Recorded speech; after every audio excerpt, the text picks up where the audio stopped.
The night is quiet. A faint wind moves through the hills of Jerusalem, and the stars above seem to hang lower as though watching over the city. Long ago, on this same hill, there once stood a building so sacred, so mysterious, that it has become one of the great legends of human history. Solomon's Temple, the first temple of Jerusalem, built by King Solomon nearly 3,000 years ago, a place where heaven and earth were said to meet, a house for the Ark of the Covenant, the throne of God on earth. The Bible tells us that Solomon, the son of King David, was chosen to build this temple, a place of unparalleled beauty, lined with cedar from Lebanon, overlaid with gold, its inner sanctum glowing with the light of oil lamps. Inside the Holy of Holies sat the Arka, a chest of acacia wood, overlaid with pure gold, containing the tablets of the 10 Commandments. Between its golden cherubim was said to dwell the very presence of God. The temple was more than just a building. It was a symbol of wisdom, of divine order, of the covenant between heaven and earth, and it was said to be built according to a plan given by God Himself, a plan that encoded not just spiritual truth, but cosmic knowledge. Legends say that Solomon possessed a kind of divine wisdom, the ability to understand the language of animals, to command spirits, to see into the mysteries of creation, and that he poured that wisdom into the temple's design. Its dimensions were precise, its proportions sacred, the orientation aligned to the rising sun, its stones fitted together so perfectly that no hammer or chisel was heard on the site during its construction. Some say the temple was not just a house of prayer, but a kind of machine, a resonant chamber built to magnify the presence of God, to tune the soul of the nation to the harmony of the cosmos. And yet, despite its power, the temple did not last forever. Centuries later, it was destroyed by the Babylonians. The ark vanished, never to be seen again, and the sacred knowledge of Solomon was scattered across the earth. But the memory of the temple lived on. The prophets spoke of its rebuilding. The rabbis preserved its measurements, its rituals, its secrets, and generations of seekers longed to return to the mountain and rebuild what had been lost over time. The temple became more than just a memory.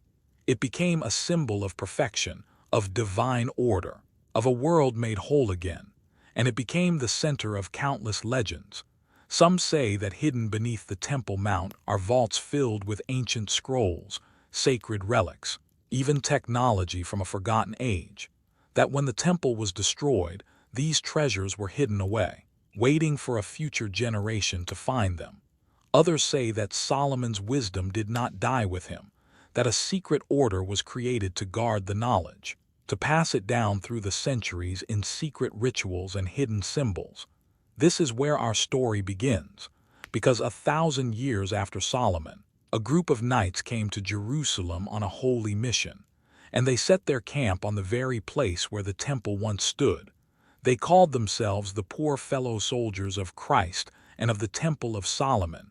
And from this simple beginning, the most famous and mysterious order of the Middle Ages was born, the Knights Templar. Their story is bound to the temple, their secrets, their power, their downfall, all of it somehow tied to what they may have found beneath the stones of Mount Moriah. As you stand on the Temple Mount tonight, you feel the weight of centuries pressing down. The dome of the rock gleams under the moonlight, built on the same platform where Solomon's temple once stood. Somewhere beneath your feet may lie the remains of that ancient sanctuary, and perhaps more than remains, perhaps the real story of the temple, its hidden chambers, its sacred treasures is still waiting there, waiting for someone brave enough or wise enough to uncover it. Tomorrow, we will step deeper into this mystery. We will follow the story of the ark itself, the object that made the temple holy, and explore the possibility that it carried not just the law of God, but a kind of power, a power that shaped the destiny of kings, and perhaps even of entire civilizations.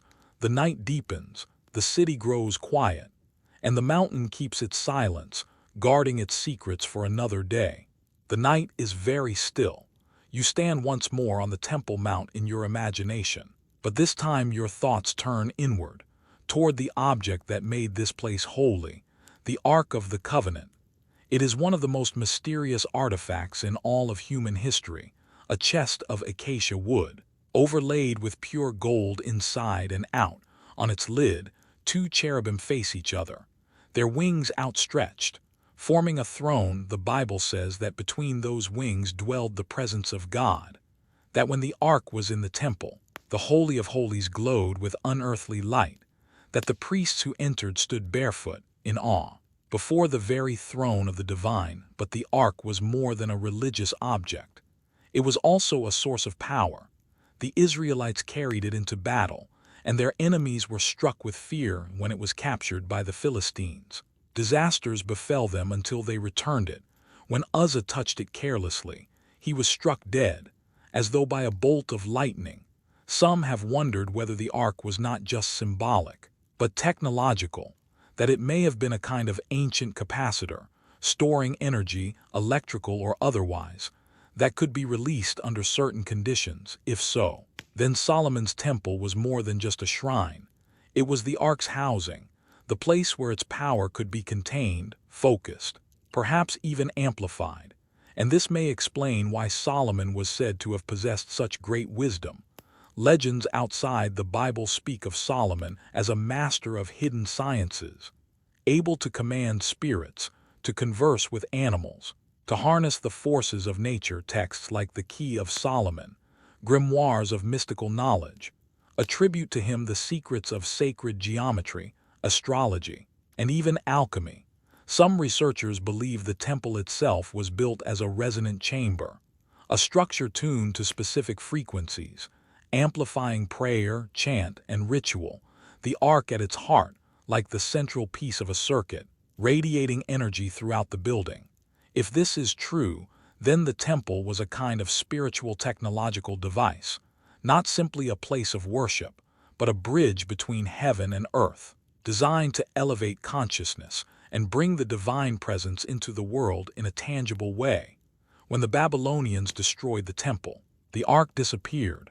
Some say it was hidden by the priests before the city fell. Others say it was taken to Ethiopia, where it is still guarded to this day. Still others claim it was buried deep beneath the Temple Mount, in chambers so well hidden that they have never been found. If the ark still exists, then so does the power it carried, and perhaps those who have sought it across the centuries, crusaders, kings, explorers, have not been seeking mere gold, but the wisdom of Solomon himself, because wisdom is the true treasure of the temple. The Hebrew word for wisdom, chokmah, is linked to the idea of order, the ordering of the cosmos, the understanding of how all things fit together. To possess wisdom is to see the pattern behind the chaos, to know the rhythm of the stars, the proportions of the earth, the harmony of creation.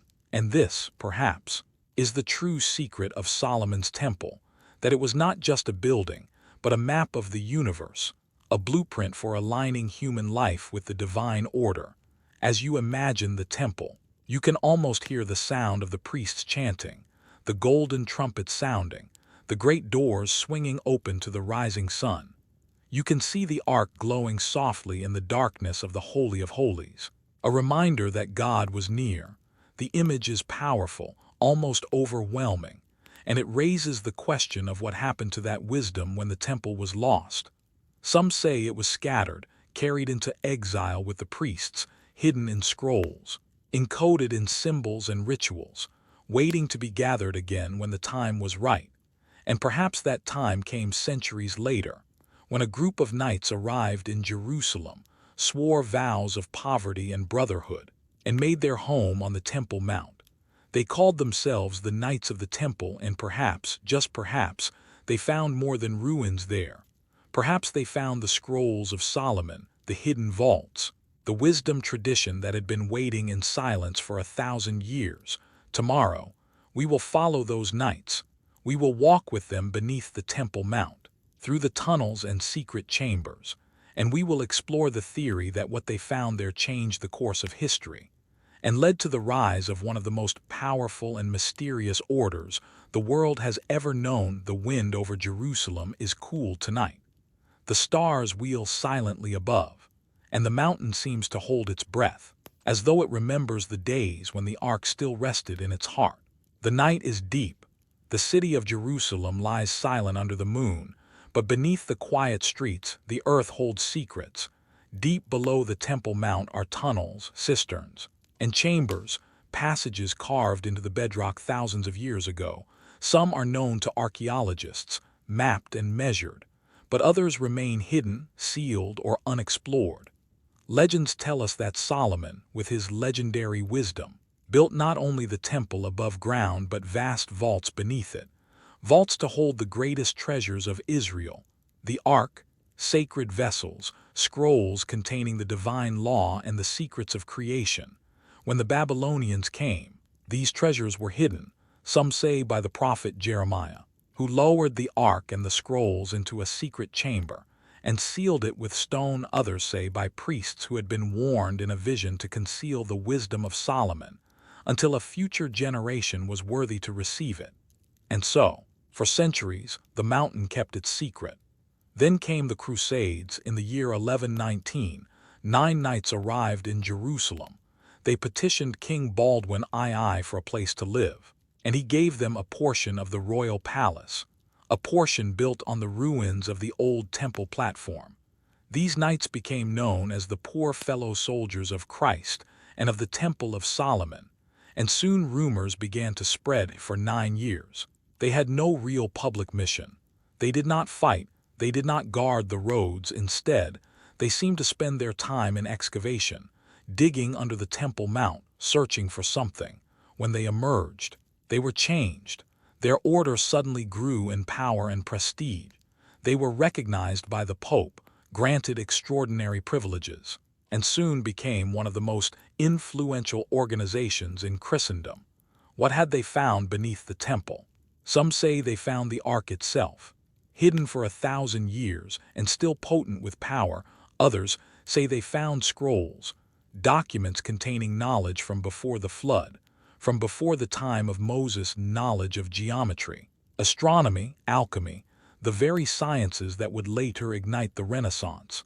Still others whisper that they found something even stranger, artifacts from an earlier age, machines, devices, perhaps even something not of this earth. Whatever they found, it was enough to transform 9 poor knights into the founders of a vast and wealthy order. The Templars became bankers, builders, warriors, and mystics. Their symbols appeared everywhere: 2 knights on a single horse, a strange 8-pointed cross, a seal with the dome of the rock itself. And wherever they went, they built churches and commanderies with uncanny precision, often oriented to the same sacred directions, often containing crypts and tunnels of their own. It is as if they were recreating something, carrying forward the blueprint of the temple they had explored, the knowledge they had recovered. Some believe that the scrolls they found contained not only religious texts, but instructions, plans for building cathedrals that could channel energy, codes for rituals that could transform the soul, prophecies of future events. Perhaps it was this knowledge that gave them their mysterious confidence, their almost unstoppable rise. And perhaps it was this knowledge that later led to their downfall, because those who possess the secrets of the past also hold the keys to power in the present. As you picture the tunnels beneath the Temple Mount, dark and silent, you imagine what it must have been like for those knights, digging by torchlight, sweat running down their faces, until at last they struck a hidden chamber, pushing open a stone door that had not been moved in 1,000 years, and stepping into a place that smelled of dust and eternity. What did they see by the light of their flickering torches? Gold scrolls, a chest covered in dust, still glowing faintly with some ancient charge. We may never know, but the world changed after that moment. Tomorrow, we will follow these knights as they bring their discovery back into the world, as they form a network that stretches across Europe, as they grow in wealth and power, always guided by the secrets they uncovered beneath the stones of Solomon's temple. The mountain is still silent tonight, but somewhere deep inside, the chambers wait, their secrets perhaps still intact, waiting for another time, another generation of seekers. The temple was the pride of Israel, Its walls gleamed with gold, its courtyards rang with music, its gates opened to pilgrims from across the land. But one day, the music stopped. In 586 BCE, the armies of Babylon surrounded Jerusalem. The city's walls were breached, its people taken captive, and the temple, the house that Solomon had built, was set ablaze. The smoke rose into the sky, darkening the sun. The golden vessels were carried away. The priests were slain or led into exile, and the Ark of the Covenant disappeared from history. To the people of Jerusalem, it must have felt like the end of the world. The Holy of Holies was empty, the city lay in ruins, and the presence of God seemed to have departed. But even in the ashes, something survived, the wisdom of Solomon, not just in books, but in memory in the minds of the prophets, the scribes, the wise men who were carried to Babylon. There, far from home, they began to write. They gathered the oral traditions, the songs, the genealogies. They set down the words of Moses and the stories of the kings. They preserved the memory of the temple so that it could one day be rebuilt. Some say they also preserved something more, hidden scrolls, passed from master to disciple, diagrams of the temple's design, its measurements, its secrets, encoded texts containing the wisdom of the ancients, astronomy, geometry, sacred numbers. These scrolls may have traveled far beyond Babylon. Some may have gone to Egypt, where Jewish communities flourished. Some may have made their way to Persia, where Zoroastrian magi studied the stars. Some may even have reached distant lands, carried by traders, hidden by mystics. And wherever they went, they may have seeded new traditions, the Kabbalah with its tree of life, its vision of creation as 10 spheres connected by pathways, echoes of the temple's structure, the Hermetic teachings of Egypt, speaking of as above, so below, a principle mirrored in the temple's alignment to the heavens, the Pythagorean school in Greece, with its reverence for number and proportion, so like the proportions of the Holy of Holies. It is as though the destruction of the temple was not just an ending but a scattering of wisdom like seed, to be planted across the world.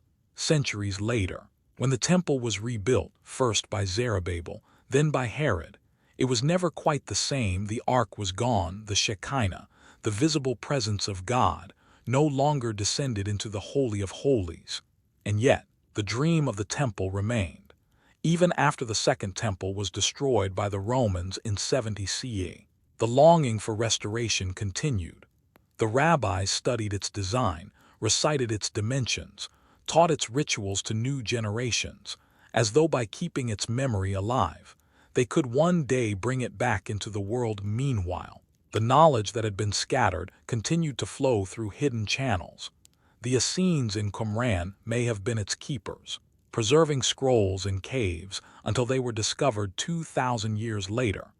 The early Christian mystics may have drawn from it, seeing Jesus himself as the new temple, the meeting place of God and man. Even Islamic tradition honors the Temple Mount as the place of Solomon's wisdom, the site of the night journey of the prophet. The temple had fallen, but its spirit lived on, not in stone, but in a lineage of knowledge. And perhaps this lineage survived into the Middle Ages. Perhaps when the Crusaders came to Jerusalem, they were not just fighting for land but seeking to reconnect with that ancient wisdom. Perhaps the 9 knights who dug beneath the temple were not just adventurers, but inheritors, chosen, knowingly or not, to recover what had been lost, because some secrets cannot be destroyed. They can only be hidden, waiting for the right time, the right people, the right moment in history. And perhaps that moment came when the Templars found what they were searching for. Tomorrow, we will explore the next step in this story, the birth of the Knights Templar themselves, their mysterious beginnings, their vows, their strange choice to live on the Temple Mount. And we will ask whether they were not just warriors, but seekers of the same wisdom that Solomon once guarded within these walls. The temple is gone, but the mountain remains, and so do its secrets, scattered like embers, waiting to be gathered into flame once more. The year is 1099. Jerusalem has fallen to the armies of the First Crusade, after centuries under Muslim control. The city is once again in Christian hands, but the roads are dangerous. Pilgrims who come to pray at the holy sites are ambushed, robbed, even killed. The new kingdom of Jerusalem is fragile. Vulnerable into this world come 9 men, poor knights, bound by vows of poverty, chastity, and obedience. They are led by Hugues de Payens, a French nobleman with a quiet determination and a burning faith. They pledge themselves to protect pilgrims traveling to the Holy Land. But unlike other knights, they do not seek riches or glory, they live simply, sharing possessions, even sharing horses, 2 riders on 1 mount, a symbol of their humility.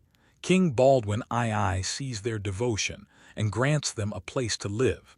And the place he chooses is no ordinary lodging. It is a portion of the royal palace built on the Temple Mount, on the very site where Solomon's temple once stood. From this moment on, they are known as the poor fellow soldiers of Christ and of the Temple of Solomon, or simply, the Knights Templar. For 9 years, they remain a small, quiet group. They do not engage in grand battles, do not expand their numbers. Instead, according to legend, they spend much of their time excavating beneath the Temple Mount. What are they looking for? Some chronicles hint that they were seeking relics, perhaps the true cross, perhaps the Ark itself. Others say they were searching for knowledge scrolls hidden before the temple's destruction, containing the wisdom of Solomon. Whatever their purpose, their years of silence are followed by a dramatic rise. In 1129, their order is formally recognized by the Church at the Council of Troyes. They are given a special rule of life, combining monastic devotion with military discipline. Soon, they receive papal support, donations of land and wealth, and permission to build their own network of commanderies across Europe within a generation. The Templars become one of the most powerful organizations in Christendom. They are warrior monks, feared on the battlefield, but also skilled administrators and financiers. They invent systems of credit and banking that allow pilgrims to travel safely without carrying gold. They build fortresses, manage estates, and advise kings. And always, their name ties them back to the temple. Their seal shows 2 knights on 1 horse, a symbol of their humble beginnings, but perhaps also a secret sign, hinting at their dual nature, warrior and mystic, soldier and seeker. Their red cross, stark against a white mantle, becomes one of the most recognizable emblems of the Crusades. But behind the public image of holy warriors, there are whispers of something more, of secret rituals, of initiation ceremonies conducted in darkness, of knowledge passed from master to novice, knowledge that may have come from the vaults beneath the temple. Some say the Templars possessed maps of ancient trade routes, plans of sacred architecture, perhaps even lost technologies that allowed them to build with uncanny skill. Others claim they discovered texts that challenged the orthodox teachings of the Church, revealing truths too dangerous to speak openly. Whatever they found, it gave them confidence, a sense of purpose that made them unlike any other order of knights. They fought not just for land or for kings, but for something greater, something that tied them to Solomon, to the temple, to a lineage stretching back into the mists of time. As you imagine them riding out from Jerusalem at dawn, their white mantles glowing in the morning sun, you feel a sense of destiny at work. These were not ordinary men. They were part of a story far older than the Crusades, a story that had begun 1,000 years earlier with Solomon and his temple. And soon, their influence would spread across Europe, touching every kingdom, every court. And with that influence would come both glory and danger. Tomorrow, we will follow them as they rise to become one of the wealthiest and most powerful orders in the medieval world. We will explore the treasures they amassed, the secrets they guarded, and the knowledge that may have set them on a collision course with the powers of their age. Because the higher they climbed, the more enemies they made. And the story of the Templars, like the story of the temple, is not only one of creation, but of destruction. The sun rises over Jerusalem. Its golden light touches the walls of the city, the domes, the narrow streets, and then it falls upon the wide platform of the Temple Mount. For centuries, This place has been sacred, first to the Israelites, who built Solomon's temple here, then to the Romans, who raised their own structures upon its ruins, and now, in the time of the Crusades, to both Christians and Muslims alike. But beneath the surface of the mount lies another world, a world of tunnels, cisterns, and chambers carved deep into the bedrock, and it was here, according to legend, that the Knights Templar began their secret work. The official story says that the Templars lived humbly, guarding pilgrims on the road, but for the first 9 years of their existence, their activities remain curiously vague. Few records describe their actions. No great battles are recorded. Instead, what we have are whispers that they spent those years tunneling beneath the temple, excavating the ancient foundations, seeking something long hidden in later centuries. Accounts surfaced claiming that the Templars had indeed dug deep beneath the mount. Some chroniclers speak of them discovering ancient passages, secret chambers, and within those chambers, objects and texts that had been buried since the days of Solomon. What might they have found? Some say the Ark of the Covenant itself, hidden away by priests before the Babylonian destruction, sealed in a stone chamber to await a future generation. If the Ark was found, it would explain the sudden power of the Templars, their unshakable confidence, their swift rise in influence. Others believe they discovered sacred scrolls, writings that preserved the wisdom of Solomon, knowledge of geometry, astronomy, medicine, even sciences we do not yet understand. Such texts could have given them insights far beyond their contemporaries, allowing them to build, to heal, to manipulate matter in ways that seemed miraculous.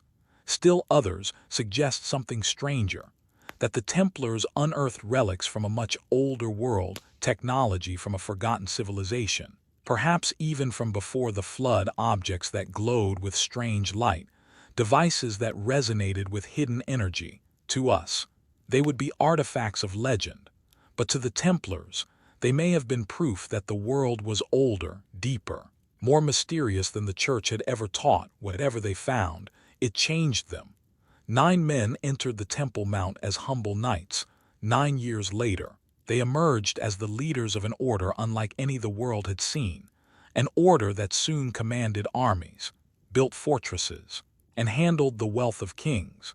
It is difficult to explain such a transformation without imagining that they discovered something extraordinary. Some researchers point to the later symbolism of the Templars as evidence, their red cross, which may have symbolized not only Christ's sacrifice, but also the intersection of heaven and earth. Their fascination with octagonal architecture, echoing the geometry of the Dome of the Rock, itself built on the temple platform. Their use of seals showing 2 riders on a single horse, a symbol of humility, yes, but perhaps also a sign of hidden duality, of knowledge carried in secret. Even their choice of headquarters speaks volumes. They could have settled anywhere in Jerusalem, but they chose the Temple Mount, and they remained there for decades, building their identity on the legacy of Solomon's temple.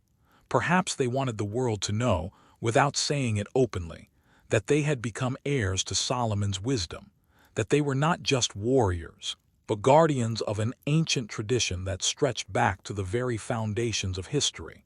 As you imagine the knights descending into the darkness beneath the temple, their torches flickering against ancient stone, you feel the weight of time pressing in, the silence of centuries broken by the scrape of shovels, the ring of pickaxes, and then, perhaps, the hollow sound of stone against stone, a hidden door revealed.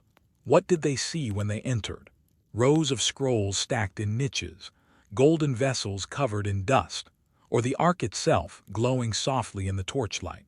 We may never know, but the echoes of that discovery resound through history. Tomorrow, we will follow the Templars as they rise to power, as they gather wealth, influence, and treasures of their own, and we will ask whether their fortune was built not only on donations and banking, but on the hidden knowledge they carried from beneath the Temple Mount. Because from that moment on, the Templars were no longer just men. They were legends in the making. The dawn breaks over Jerusalem. The Temple Mount glows in the morning light, and somewhere deep beneath its stones, a group of knights prepares to leave whatever they found in those hidden chambers. They are not empty-handed now. They carry something with them, something that will change their order forever. When the Templars returned to Europe, they were no longer a small band of poor knights. Their numbers grew, their influence spread, their coffers began to fill. Where did this sudden wealth come from? Partly from donations. Kings, lords, and merchants eager to support their mission. But some whisper that the Templars brought back a treasure beyond gold, the treasure of the temple. Some say it was literal, gold, silver, vessels from the time of Solomon, perhaps even the ark itself hidden in secret strongholds. Others say it was knowledge, a spiritual and scientific treasure that allowed the Templars to rise far beyond the other orders of their time. This knowledge may have included sacred geometry, the principles for building cathedrals that resonated with cosmic harmony, alchemy, the art of transmutation, of turning base metals into gold, or perhaps of turning the human soul toward perfection, and secret teachings, maps of the heavens, prophecies of the future, wisdom passed down from Solomon, and even from older ages. Imagine the shock of 12th century Europe when the Templars began to build. Their churches were unlike anything seen before, round churches echoing the design of the Holy Sepulchre, commanderies laid out with mathematical precision. It is as though they carried the blueprint of Jerusalem back to Europe and began to recreate it, stone by stone, and their influence went beyond architecture. They developed an early form of banking, allowing pilgrims to deposit money in one commandery and withdraw it in another, hundreds of miles away. This system required trust, organization, and knowledge of accounting far ahead of its time. Perhaps their hidden knowledge included not only sacred science but practical science, mathematics, navigation, engineering, knowledge that gave them a powerful advantage in a world still emerging from the early Middle Ages. The Templar treasure became the stuff of legend. Whispers spread of hidden vaults in France, Scotland, and Portugal filled with chests of gold and ancient scrolls, of a fleet of ships that vanished from La Rochelle the night before the Templars were arrested, carrying their wealth to an unknown destination, of secret tunnels and crypts where their archives were hidden away, waiting for a future age to discover them. And wherever the Templars went, stories of strange rituals followed. Initiates were said to be shown a mysterious head. Some called it Baphomet, which may have been a symbol of wisdom, or perhaps a relic from the temple itself. They were taught secret handshakes, passwords, and symbols, a language of signs that would later reappear in Freemasonry and other esoteric orders. To their supporters, these rituals were part of a holy tradition. To their enemies, they were signs of heresy, of forbidden knowledge, but whether sacred or heretical, the knowledge gave the Templars power, and with power came danger. Kings grew jealous of their wealth, priests grew suspicious of their secrets, and before long, the Templars found themselves walking a dangerous road, one that would lead to betrayal, arrest, and the stake. But that is a story for later. Tonight, we stand in the glow of their rise when the Templars were at their height, carrying forward the treasure of Solomon, gold and wisdom, matter and spirit, as guardians of a mystery that reached back to the dawn of time. Tomorrow, we will explore the network they built, the castles, the commanderies, the roads and ports that stretched across Europe and the Holy Land. And we will see how they became not just warriors, but builders of a hidden kingdom, united by the knowledge they had unearthed beneath the Temple Mount. Because the treasure they found was not meant to stay buried, it was meant to be used to build something new, something enduring, something that might still influence the world today. The Templars returned from Jerusalem transformed. No longer just 9 knights with a mission, they had become the nucleus of something much larger. Across Europe, donations began to pour in: land, castles, estates given by kings and nobles eager to support the defense of the Holy Land. Soon the Templars had commanderies scattered from England to Spain, from France to Hungary. Each one was more than just a fortress. It was a node in a vast network, a place where wealth could be stored, where travelers could find shelter, where messages could be sent quickly across great distances. In an age when communication was slow and fragmented, the Templars created something remarkable, a system of trust and information that allowed them to act as one order across an entire continent. Their houses were strategically placed near trade routes, rivers, and ports. Their castles were among the strongest in Europe, built with techniques some believe they had learned from ancient plans found beneath the temple. Their farms produced food, their mills ground grain, their forges produced weapons, and all of it was coordinated, efficient, disciplined, almost modern in its scope. This was not just a military order, it was a parallel society. Templar knights traveled freely between commanderies, carrying sealed letters of credit. A man could deposit gold in Paris and withdraw it in Acre, a revolutionary idea that laid the foundation for the banking system we know today. They became the treasurers of kings, the bankers of popes, the lenders to princes. Their coffers grew, their influence spread, and with every passing decade they became more indispensable to the rulers of Europe. But it was not just their wealth that made them powerful. It was their knowledge. The Templars were not just warriors but also scholars, builders, and engineers. They studied navigation, astronomy, medicine. They built round churches whose design echoed the Holy Sepulchre, whose geometry, some say, reflected the proportions of Solomon's temple itself.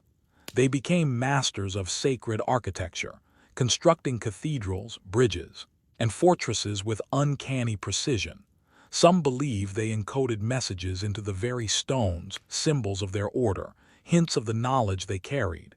And everywhere they went, they left behind signs, carvings of crosses, strange faces, and geometric patterns that still baffle researchers today.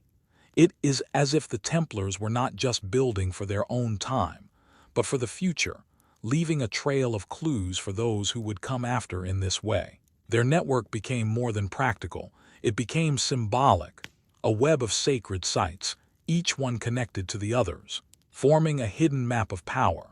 Some researchers even believe that this network was designed according to ley lines, invisible pathways of energy that crisscross the earth, that the Templars chose their sites carefully, aligning them with ancient sacred places, creating a grid of spiritual resonance. Whether by coincidence or design, the effect was undeniable. The Templars were everywhere, and yet nowhere. They answered only to the Pope, were free from the control of kings, and lived by their own rule.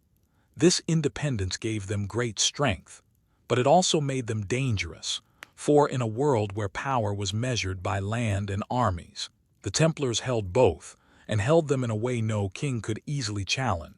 And this, perhaps, is when the seeds of their downfall were sown, because those who build a network too powerful eventually attract the suspicion of those who rule. But for now, the Templars were at their height. Their banner flew from castles across Europe. Their knights rode in shining armor on the battlefields of the Holy Land, and their network hummed with activity. It was as though the wisdom of Solomon had blossomed again, not in one temple, but in 1,000 houses, scattered like stars across Christendom. Tomorrow, we will decode their symbols, the crosses, the seals, the strange emblems that still appear in stone and manuscript, because these symbols may be the key to understanding what the Templars were really building, and what secret they were carrying forward from the Temple of Solomon itself. Everywhere the Templars went, they left behind signs, marks carved into stone, painted onto banners, stamped onto seals, symbols that told the world who they were, and perhaps what they believed. The most famous of these is the Red Cross. Simple, stark, and unmistakable, a blood-red cross on a white mantle to the outside world. It was the mark of Christian warriors, defenders of the faith. But the cross the Templars used was not always the same. Sometimes it was a straight-armed cross, sometimes flared like a fleur-de-lis, sometimes a cross pate with arms that widened toward the ends.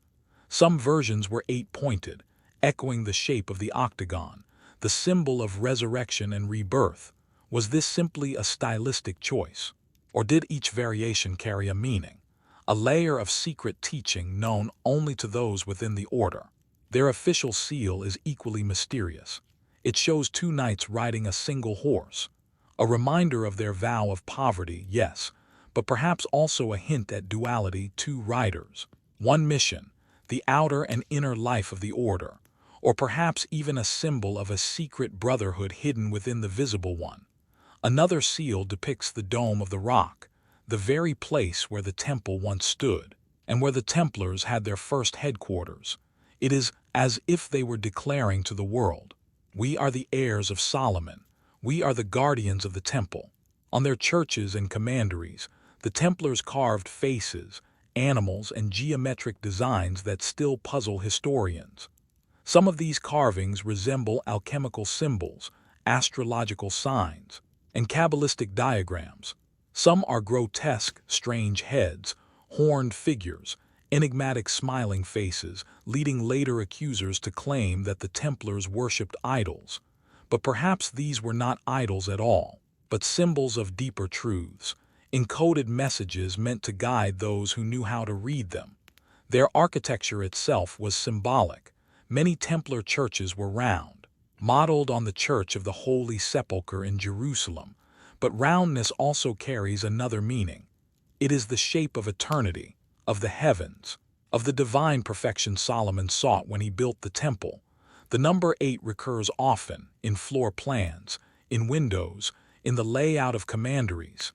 8 is the number of transition, of balance between heaven, symbolized by the circle, and earth, symbolized by the square. Perhaps the Templars were encoding a message in every stone, that they were not merely soldiers, but builders of a bridge between the earthly and the divine. Some of their marks were more practical, masons' marks to identify who carved each block, but even these carry a certain mystery. Some are simple lines, others complex sigils that seem to have magical shapes. It is as though the Templars were speaking to the future, leaving a trail of breadcrumbs for those who would one day seek to understand their purpose, and perhaps they were guarding something deeper still, because symbols are not just decorations. They are keys, keys that unlock the mind, that open doors to deeper levels of understanding. When you look at a Templar cross today, you may see only a piece of medieval art, but to a Templar it may have been a map, a guide to the path of initiation, the journey of the soul, the great work of transforming the world. And this is why their symbols frightened their enemies, because those who did not understand them saw only secrecy, and secrecy breeds suspicion. To some, the Templars' signs hinted at heresy, at hidden teachings that challenged the authority of the Church. But to the Templars, perhaps secrecy was the only way to protect what they had found beneath the temple, to ensure that it survived through war, persecution, and time. As you imagine standing in a Templar chapel, the stone floor cold beneath your feet, you see the carvings by torchlight, crosses, stars, faces staring back at you from the walls. You feel that you are in a place that was meant to be more than a church, a place of initiation, a place where symbols spoke louder than words. Tomorrow, we will see how these builders took their knowledge and transformed Europe itself, how they poured their wisdom into the Gothic cathedrals, vast stone books of sacred geometry, whose spires still point to the heavens today, because if the Temple of Solomon was destroyed, perhaps the Templars rebuilt it, not in one place, but across an entire continent, turning Europe itself into a new temple. The sun rises over medieval Europe, and from the mist of the morning, a great cathedral rises with it. Its spire pierces the sky like a spear of light. Its stained glass windows glow with colors that seem almost alive, and its walls are carved with saints, angels, and symbols that speak a language of stone. This is the age of the Gothic cathedrals, an age that some historians call a miracle, because in the span of just a few centuries, Europe went from building small, dark Romanesque churches to constructing vast structures of breathtaking complexity. How did they do it? The official answer is that new techniques were discovered: the pointed arch, the ribbed vault, the flying buttress, which allowed builders to reach new heights. But some researchers believe there was more at work, that the Templars, with the knowledge they brought back from Jerusalem, were the catalysts for this explosion of architectural genius. The Templars had money, land, and freedom of movement. They also had a network of masons, architects, and scholars who could share knowledge across great distances. And perhaps they had something even more precious: blueprints, scrolls containing the proportions of Solomon's temple, the geometry of sacred spaces, the science of resonance and light. The Gothic cathedral is not just a building. It is a work of art, a machine of stone designed to lift the soul. Its floor plan is shaped like a cross, pointing east toward the rising sun. Its nave soars upward like the vault of heaven, drawing the gaze and the spirit toward God. Its windows filter light into patterns that dance on the floor like living prayers. And everywhere you look, there are symbols, zodiac signs carved into the portals, green men hidden among the foliage of stone labyrinths on the floor that pilgrims walked in meditation, as if tracing the path of the soul toward the center of the divine. Some believe the cathedrals were more than houses of worship, that they were giant resonators, tuned to specific frequencies. When choirs sang, the sound reverberated through the vaults, filling the air with harmonics that could alter consciousness, creating a space where heaven felt near. Perhaps this was the secret knowledge the Templars carried, the ability to build not just with stone, but with harmony. It is striking that many of the most famous Gothic cathedrals, Chartres, Notre Dame de Paris, Reims, were built in areas where the Templars had strongholds, as though the order was guiding or funding their construction, ensuring that each one was placed and designed according to a hidden plan. The cathedrals also became repositories of relics: the crown of thorns, fragments of the true cross, sacred chalices. Some of these relics may have been brought back by the Templars themselves, taken from Jerusalem or found beneath the Temple Mount. To step into one of these cathedrals is to step into a different world. The air is cool and still, the light colored and soft. The silence is deep, but not empty. It hums with presence. Every pillar, every arch seems to draw you upward, to remind you that you are more than flesh, that you are spirit. Perhaps this was the Templars' greatest work: to transform Europe into a new Jerusalem, to scatter the stones of the temple across the continent and raise them again into living sanctuaries. If so, then their mission was not just military or financial, but spiritual. They were not only protecting pilgrims on the road, they were building a road of their own, a road of stone and light that led from the earthly world to the divine. But such a road is dangerous, for the higher you climb, the farther you have to fall. Tomorrow, we will see how the Templars' power, wealth, and knowledge eventually brought them into conflict with the kings of Europe, and how the same network they built to unite Christendom would become the target of one of the most dramatic betrayals in history. Because no matter how sacred their mission may have been, no order can rise so high without drawing the envy of those who wish to control it. The Templars had risen higher than anyone could have imagined. Their white mantles were known across Europe. Their castles stood like stone giants on hilltops and trade routes. Their coffers were filled with gold, their archives with secrets. And that is when the trouble began, for in a world ruled by kings and popes, no power is allowed to rise unchecked. In France, King Philip IV, called Philip the Fair, was deeply in debt to the Templars. He had borrowed vast sums to fund his wars, to maintain his court, to keep his crown secure. But the more he owed, the more he feared their influence. The Templars answered to no king.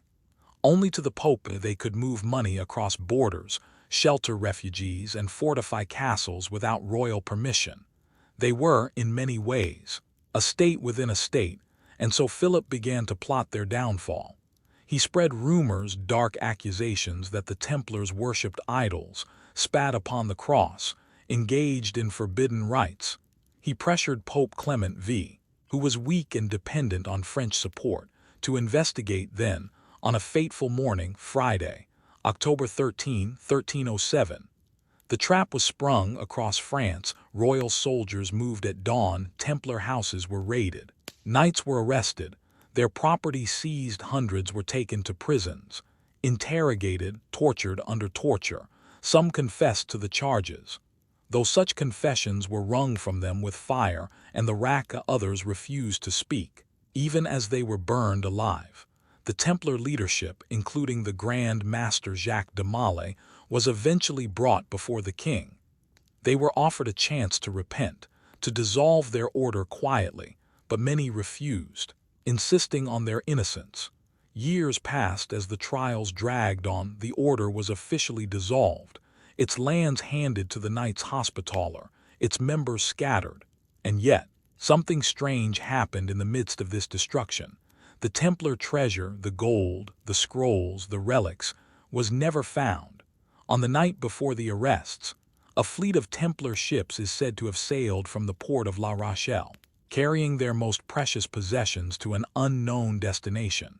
Some say they went to Scotland, where the Templars were sheltered by sympathetic lords. Others say they fled to Portugal, where they became the Order of Christ, continuing their mission under a new name. Still others believe they went farther, to Switzerland, to Malta, even across the Atlantic to lands not yet known to Europe. Wherever they went, they carried with them not just gold, but knowledge, and that knowledge would not die with the flames of Paris. When Jacques de Molay was finally burned at the stake in 1314, he is said to have cursed the king and the pope, summoning them to the judgment of God, and within a year, both were dead. The Templars were gone officially, but their story was far from over, because secret orders soon began to appear across Europe, brotherhoods that carried strange symbols, rituals that echoed the Templars' own, whispers of a hidden lineage that had survived the purge, keeping the knowledge alive in secret. Tomorrow, we will follow that hidden lineage. We will trace the path of the survivors as they move underground, protecting their secrets, waiting for the time when they could emerge again. Because the fall of the Templars may not have been their end, it may have been their transformation. The flames of Paris have died down, the Grand Master is gone. The Templar castles have been seized or abandoned, but the story does not end here. Across Europe, rumors spread that many Templars escaped the arrests. Some fled before the king's men arrived. Others were quietly released by sympathetic lords.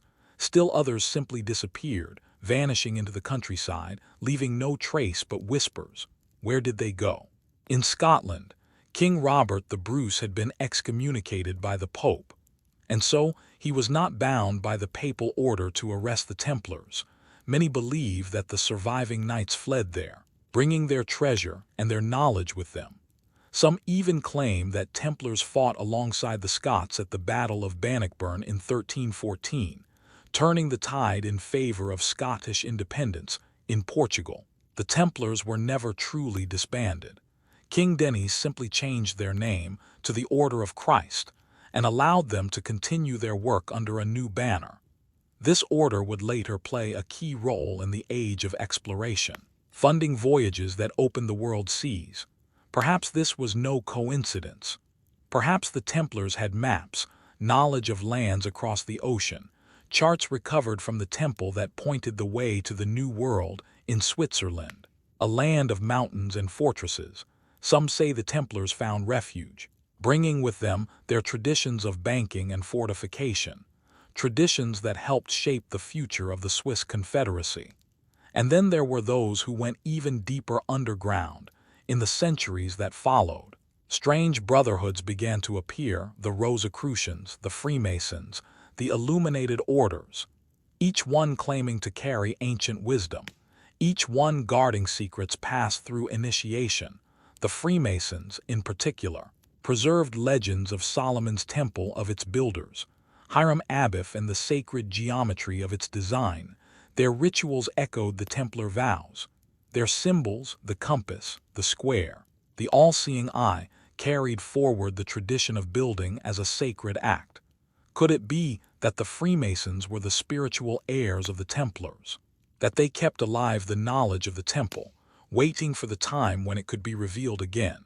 Some researchers believe the Templars also left clues in stone, carvings in churches, inscriptions on tombs, maps hidden in plain sight, guiding those with eyes to see. And across the Atlantic, New legends began to form, of Templar crosses carved into rocks in Nova Scotia, of mysterious structures that predate Columbus, perhaps built by sailors who came long before the official discovery of America. If these stories are true, then the Templar network was not destroyed. It expanded, reaching into lands where no king or pope could touch it, even today. There are families, towns, and traditions that claim descent from the Templars, guardians of relics, keepers of documents, watchers of a flame that has never gone out. Perhaps this was the true destiny of the order, not to rule openly, but to survive in secret, to guard the treasure of Solomon until the world was ready to receive it. As you imagine these survivors crossing mountains, hiding their archives in secret vaults, swearing oaths by candlelight, you sense that this was not the end of their story. It was the beginning of a hidden chapter. Tomorrow, we will explore how this hidden chapter may have emerged again, in the form of Freemasonry and other esoteric societies, groups that claim to build not just with stone, but with knowledge, carrying forward the work of Solomon's temple in a spiritual sense. Because even if the Templars died in fire, the idea of the temple did not. It lived on, hidden in symbols, waiting to be rebuilt not just in stone, but in the hearts of those who sought wisdom. The centuries pass, the memory of the Templars fades into legend, but their symbols do not disappear. They reappear, quietly, in guilds of stonemasons, groups of builders who travel from cathedral to cathedral, carrying with them the knowledge of sacred geometry, the secrets of stonework, the formulas for raising walls that seem to defy gravity. These guilds call themselves lodges. They pass down their craft from master to apprentice, teaching not only the physical skills of the builder, but also lessons in morality, in harmony, in the order of the cosmos. Over time, these lodges begin to accept members who are not builders, men of learning, of influence, who come to study the symbolism of the craft. And out of these gatherings, something new is born: Freemasonry. The rituals of Freemasonry are filled with references to Solomon's temple. The initiate is said to enter as if approaching the porch of the temple itself. He is taught the story of Hiram Abiff, the master builder, slain for refusing to betray the secrets of the craft. He learns the working tools, the compass, the square, not just as instruments of stone cutting, but as symbols of moral and spiritual truth. And at the heart of the lodge lies the idea that the true temple is not of stone, but of the human soul, that each initiate is a builder, shaping himself into a living temple for the divine presence. But some historians believe that Freemasonry carries more than just the memory of the temple. They see in its symbols echoes of the Templars: the cross, the red rose, the double-headed eagle. They see in its degrees of initiation reflections of the stages of knighthood, the vows, the oaths of secrecy. They see in its legends hints that the Masons may be the spiritual heirs of the order that was destroyed in 1307. Indeed, some branches of Freemasonry explicitly claim descent from the Templars. The Scottish Rite includes degrees known as the Knight of the East and West, the Knight of the Sword, and most famously, the Knight Templar degree. These ceremonies reenact the trials of the order, honor its martyrs, and symbolically restore the temple, not in Jerusalem, but in the world of the initiate. It is as if the knowledge the Templars carried was never lost, only hidden, transformed into allegory, waiting for those with eyes to see. The lodges became safe havens for ideas that could not be spoken openly, for science, for philosophy, for spiritual traditions that might have been condemned as heresy in earlier times. Within their walls, by candlelight, men studied not only geometry and architecture but alchemy, astrology, the mysteries of number and proportion. In this way, the Masonic lodges became the new temple, a place where heaven and earth met, where seekers could ascend from darkness into light. And as these lodges spread across Europe and into the New World, so too did the symbols of Solomon's temple, appearing in city plans, government buildings, even the layout of capitals like Washington, D.C. It is as though the dream of rebuilding the temple has never ended, only changed form.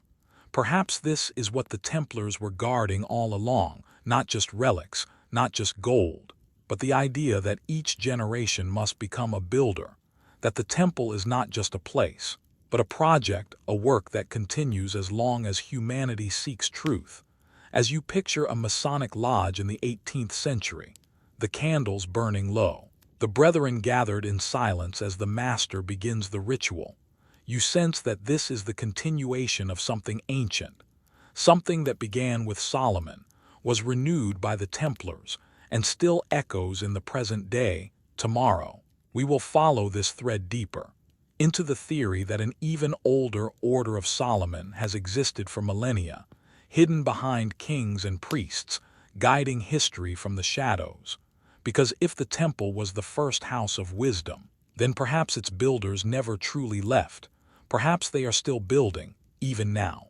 The temple has fallen, the Templars have been burned, and yet the story continues, because some say that behind the visible history of kings and knights, there has always been another story, the story of a hidden order, a brotherhood that traces its roots all the way back to Solomon himself, an unbroken line of guardians who have kept the wisdom of the temple alive through exile, persecution, and time.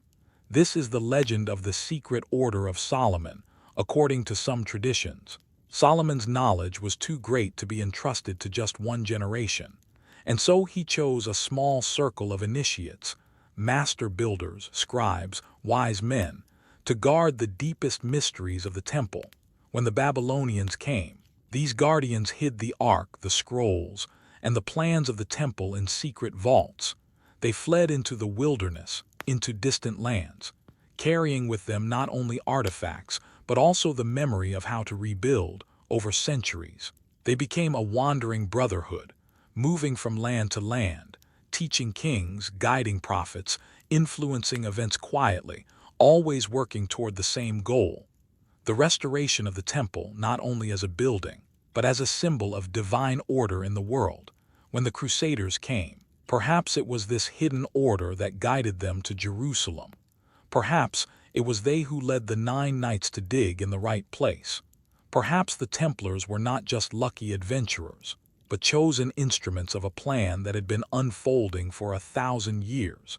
Even after the Templars were suppressed, this secret order may have continued, using Freemasonry and other societies as a veil to continue their work. Some researchers believe this order still exists today. They point to symbols that appear in unexpected places, on currency, in architecture, in national seals. As signs that the wisdom of Solomon still guides those in power, they suggest that major events in history, the founding of nations, the building of capitals, even the exploration of new continents, may have been influenced by those who carry this ancient knowledge. To some, this is a comforting thought, that there are guardians watching over humanity, ensuring that the work of the temple is never forgotten. To others, it is troubling, a reminder that much of history may have been shaped not by chance, but by secret hands. And yet, perhaps the order of Solomon is not sinister. Perhaps its purpose has always been to preserve wisdom until the world is ready to receive it again, to guard the treasure, not hoard it, to keep the light burning in the dark ages.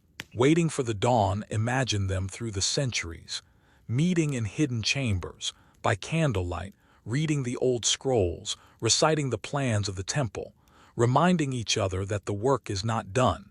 Even now, there are those who claim to have encountered this order, not in books, but in life, mentors who appear at just the right moment, guiding seekers toward a higher path, teachers who speak of harmony, of proportion, of the building of a spiritual temple within. Perhaps this is the real secret, that the temple was never meant to be just stone and gold, that it was always meant to be a pattern, a blueprint for the transformation of the human soul, and that the order of Solomon, in exile or in secret, has always been working toward that transformation.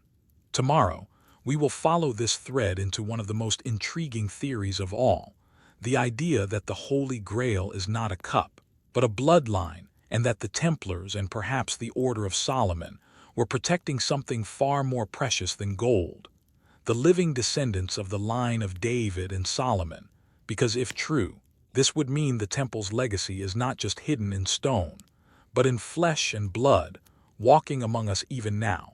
The story of the Holy Grail is one of the most enduring legends in Western history. A cup of wonder, a vessel of divine power, sought by knights and kings, hidden from the unworthy, revealed only to the pure of heart. In the traditional Christian story, the Grail is the cup used by Jesus at the Last Supper, the cup that Joseph of Arimathea is said to have used to catch the blood of Christ at the crucifixion, a relic so sacred that those who drink from it are granted healing, wisdom, perhaps even eternal life. But some researchers have suggested that the Grail is not a cup at all, that it is something, or someone, far more extraordinary. According to this theory, the Grail represents a bloodline, a royal lineage that stretches back through Jesus, through David, through Solomon, to the very heart of Israel's kingship. If true, then the Templars and perhaps the secret order of Solomon may not have been searching for an object. They may have been protecting a family. This is the Sang-Rail theory, the royal blood. The idea is that the blood of kings carried not only physical descent but spiritual authority, the right to rule, the wisdom of the ancients, the blessing of heaven itself. And if this bloodline survived through the centuries, then whoever carried it would be, in a sense, a living temple, the place where the divine promise continued. The Templars, with their secrecy and their vast network, may have been the perfect guardians for such a lineage. Their role as protectors of pilgrims, their financial independence, their military strength, all of it could have been used to shield the descendants of the royal line, to hide them from those who would destroy them. Some even suggest that the Grail legends of King Arthur and the Round Table are veiled retellings of this story, that the quest for the Grail is really the quest to find and protect the bloodline, to restore the true king to his throne.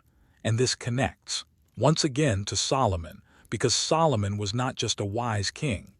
He was the builder of the temple, the one who brought heaven and earth into harmony through stone and ritual. If his line continued, then perhaps the true Grail quest is to rebuild the temple, not in Jerusalem, not in Europe, but in the heart of every generation.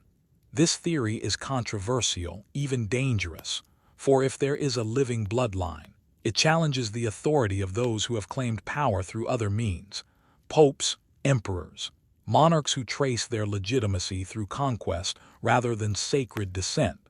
Perhaps this is why the Templars were accused of heresy and destroyed, not because they were guilty, but because they knew too much, because they were protecting something that threatened the existing order. As you imagine the Templars riding through the hills of France, their banners snapping in the wind, you wonder if one of their missions was to escort a living heir, a descendant of David and Solomon, to safety, to hide him or her where no king could find them.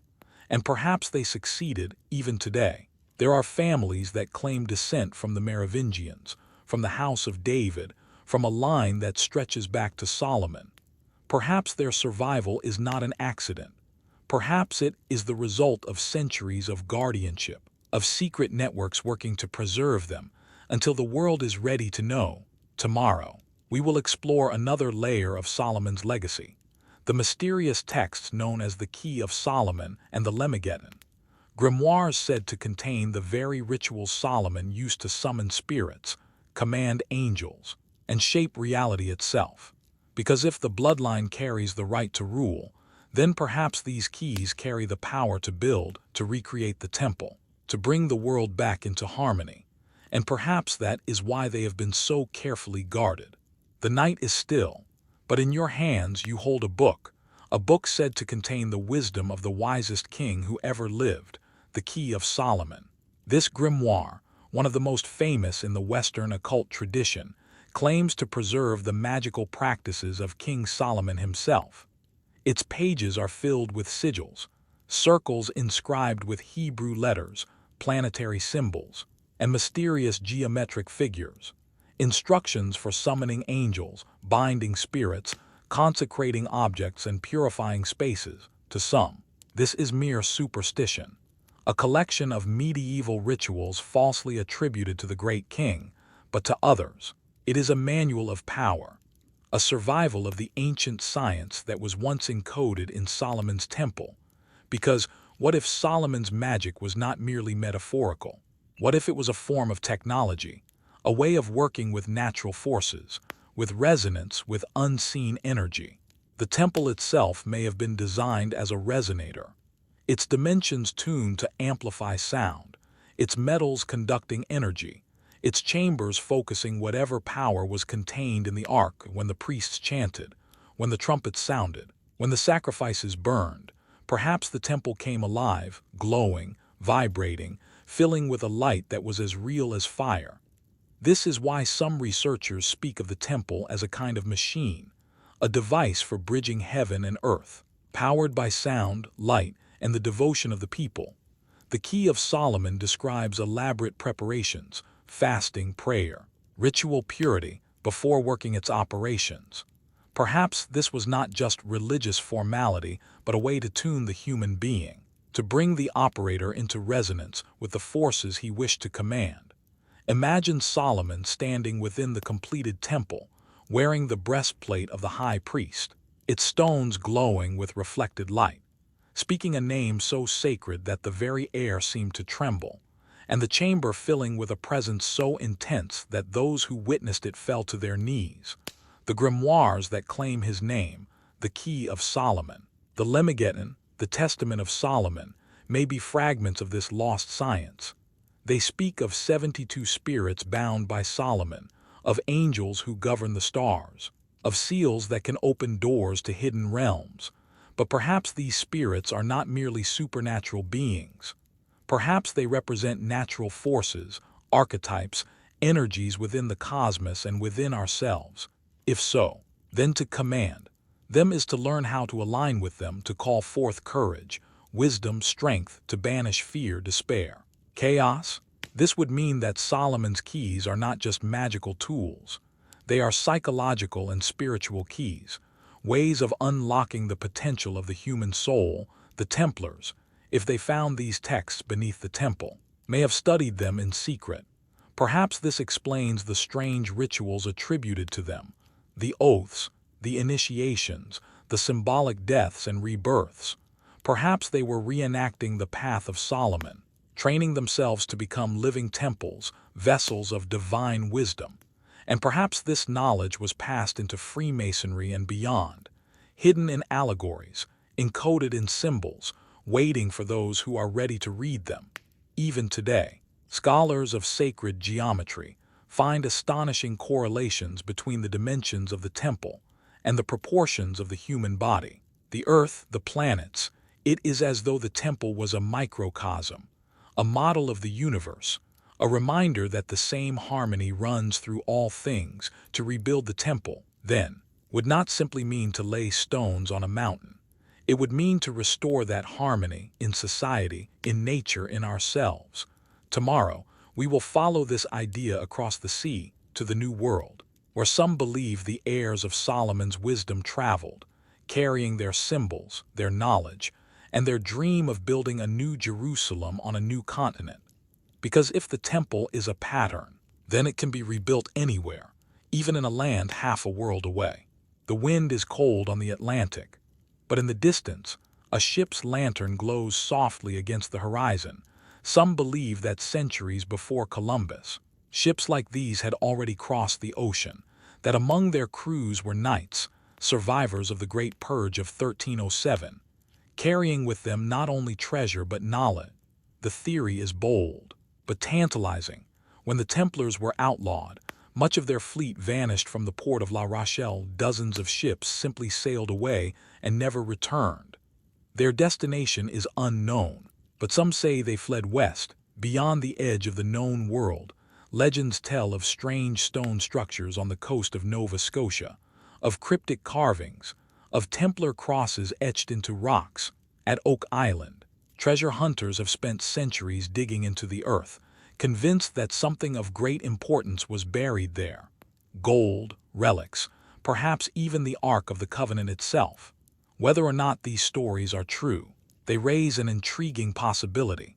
What if the Templars or their heirs reached the New World?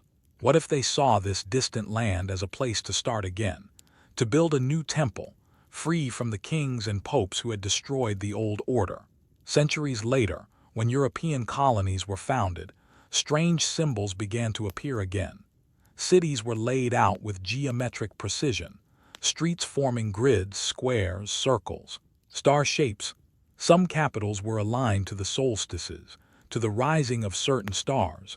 It is as though the principles of sacred geometry, of Solomonic architecture, had been quietly guiding the hands of the planners. And then there is the case of Washington, D.C. Its layout has been studied for generations, revealing alignments, hidden pentagrams, and other esoteric symbols embedded in the very streets. Its great monuments, the obelisk of the Washington Monument, the dome of the Capitol, echo ancient forms that some say are drawn from the temple tradition. Was this deliberate? Many of the founding fathers were Freemasons.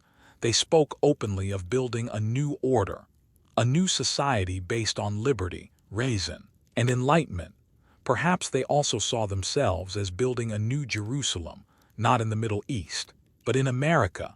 The cornerstone ceremonies of major buildings were conducted with ritual, laying the first stone in the northeast corner, just as the temple builders had done thousands of years before. This suggests that the dream of the temple had never died, that the Order of Solomon, in some form, had survived across oceans and centuries, guiding the birth of a new nation that would carry forward its light. And perhaps this explains why certain symbols appear on the Great Seal of the United States, the all-seeing eye above the unfinished pyramid, with the Latin words Annuit Coeptes, he has favored our undertakings, and Novus Ordo Seclorum, a new order of the ages. These are not merely patriotic emblems, they are statements of purpose, declarations that the work of building the temple, the work of bringing heaven and earth into harmony, is still underway. Imagine a Templar knight standing on the shores of the New World centuries earlier, looking westward, seeing in the land before him a blank canvas, a place where the dream could be restored, where the wisdom of Solomon could take root again. Perhaps this is why so many explorers, settlers, and visionaries spoke of the New World as a promised land, not just a place of opportunity, but a place of destiny. Tomorrow, we will explore how this vision continued into the modern age, how cities, monuments, and even global institutions may have been shaped by those who carried the temple tradition forward, and how the idea of rebuilding the temple has never truly left humanity's imagination. Because if the temple is a pattern, then every age must attempt to build it anew. The world is no longer medieval. Knights no longer ride in shining armor. But the dream of the temple has not gone away. If anything, it has only grown more subtle, more hidden, woven into the very fabric of our cities, our governments, our culture. Look closely at the great capitals of the modern world, Washington, London, Paris. Their monuments are not placed randomly. Their avenues align to the solstices, to star patterns, to sacred geometry that echoes designs thousands of years old. Washington, D.C. especially, seems to be a city built as a ritual space. Its Capitol dome, with its circular base and rising cupola, resembles the domed sanctuaries of the Old World. Its obelisk, the Washington Monument, stands as a solitary pillar, like the pillars that once stood before Solomon's temple, Jachin and bows. Even the street layout contains hidden shapes, pentagrams, crosses, compass roses, that can only be seen from above. Is this mere coincidence? Or is it the work of master planners who were themselves initiates, Freemasons, perhaps, or heirs of the Solomonic tradition, encoding a message in stone and street? The cornerstone ceremonies of the Capitol, the White House, and other buildings were conducted with Masonic ritual. This is a fact of history, and it suggests that those who laid the foundations saw themselves as continuing a sacred work. Perhaps they believed that America was meant to be the new temple, a nation built not merely for power, but for the realization of a higher ideal. And it is not just in Washington, across Europe, across the world, buildings rise that seem to follow the same principles. Cathedrals of government, temples of finance, towers that gleam like beacons, their proportions echoing the golden ratio, their placements aligned with the rising and setting of the sun. Even global institutions, the United Nations headquarters, the European Parliament, seem to carry a certain symbolism, as though reminding the world that a greater order is still being built. Some see in this a conspiracy, a hidden network of elites seeking to impose a new world order. Others see a deeper purpose, the slow, patient work of rebuilding the temple, not as a single building, but as a global harmony. Perhaps both are true, because every attempt to build the temple, whether in stone in society or in the human heart, carries both light and shadow. The knowledge of Solomon was powerful, but power can be used for good or for domination. Perhaps this is why it has always been guarded, revealed only to the few who are ready, and perhaps this is why its symbols still speak to us, because they are not just about history, but about destiny. They remind us that we are builders too, that the work is not finished, that each generation must lay its own stones, contribute its own piece to the great work of harmony. Imagine standing at the base of the Washington Monument at dawn. The first light touches the obelisk, then spreads across the city, illuminating the Capitol, the Mall, the Lincoln Memorial. It is as though the whole city is a great temple, awakening with the sun tomorrow. We will explore the darker side of this vision, the hidden war for knowledge, the struggle between those who would reveal the wisdom of the temple and those who would keep it secret or use it to control. Because if the temple is a source of power, then the question of who holds its keys is one of the most important questions of all.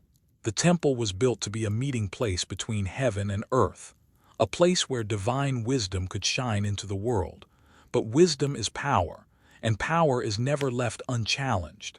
Since the days of Solomon, there has been a quiet war, a war not of swords and armies, but of ideas, of symbols, of who gets to hold the keys of knowledge. Some say that after the fall of the temple, the sacred scrolls were hidden, not just to protect them from enemies, but to protect the world from misusing them, for the knowledge contained within them could heal, but it could also harm. It could uplift a people, but it could also be turned into a weapon, and so the guardians kept watch. But there have always been those who sought the treasure for themselves, not to preserve it, but to wield it. This is the hidden war. The Templars may have been one side of it, protectors of the ancient knowledge, working to keep it from falling into the wrong hands. Their enemies, kings, corrupt clerics, rival orders, may have feared not just their wealth, but what they knew later, as the Templars' legacy flowed into Freemasonry and other esoteric societies. The war continued. Some lodges became centers of enlightenment, promoting science, philosophy, liberty. Others may have become tools of manipulation, hoarding power for a chosen few. In this way, the temple became a battleground not of stones, but of meanings. Was it to be a house of wisdom, open to all, or a fortress of secrets, controlled by a select elite? Even today, this struggle seems to continue. Knowledge that was once rare is now available to almost anyone. Ancient texts, sacred geometry, esoteric teachings are published, translated, shared online. And yet, there is also disinformation, distortion, a flood of noise that drowns out the signal. Perhaps this is part of the war, to confuse, to mislead, to keep the true pattern hidden even while pretending to reveal it. And beyond this, there is the question of technology. If Solomon's temple once encoded a kind of spiritual technology, then our modern world may have rediscovered fragments of it, through science, through physics, through energy research. And again the question arises, who controls it? History shows us that every leap in knowledge has been accompanied by struggle. The printing press, electricity, nuclear power, each one offered to free humanity, but also to enslave it if misused. Perhaps the hidden war is not between light and dark in an absolute sense, but between those who would use knowledge to liberate and those who would use it to dominate. And perhaps this is why the temple remains a symbol. Because its rebuilding is not just about architecture, but about choice. Will we build a temple of light where wisdom uplifts all, or a temple of shadow where power is hoarded and used to control? As you imagine the secret councils of the past, Templars meeting by torchlight, Freemasons swearing oaths in candle-lit lodges, kings plotting in darkened halls, you feel the weight of this struggle. It has never really ended. It continues in boardrooms, in laboratories, in think tanks, in the quiet rooms where decisions about the future of the world are made. And yet, perhaps the outcome is not fixed. Perhaps every generation has a chance to choose, to take up the tools of the builder and shape the temple of its own age. Tomorrow, we will conclude our journey. We will stand at the gates of the temple one last time and reflect on what this story means, not just for history, but for us. Because the temple is not just a building that was lost, or a mystery that was hidden. It is a reminder that each of us carries within us the potential to become a builder, to bring order from chaos, to raise something beautiful from the dust, to turn our own lives into a place where heaven and earth can meet. The night is quiet. The stars look down on the world as they have for thousands of years, and somewhere in your imagination, you stand once more on the Temple Mount. The stones are cool beneath your feet. The air is still, as if waiting. You think of everything you have seen on this journey, the glory of Solomon's temple, shining with gold, the Ark of the Covenant, glowing in the Holy of Holies. The secret vaults hidden beneath the mountain, the scrolls, the treasures, the 9 knights who came searching, who unearthed something that changed the course of history, the rise of the Templars, their symbols, their cathedrals, their wealth and power, their betrayal, their trials, the flames that consumed them, and the survivors who carried the torch into hiding.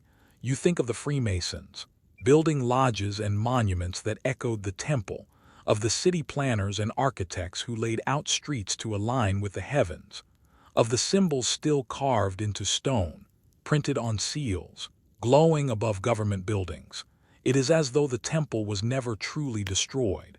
Its stones were scattered, yes, but they were gathered again and again across the centuries, rebuilt not just in churches and cathedrals but in ideas, in rituals, in the hearts of those who kept the memory alive.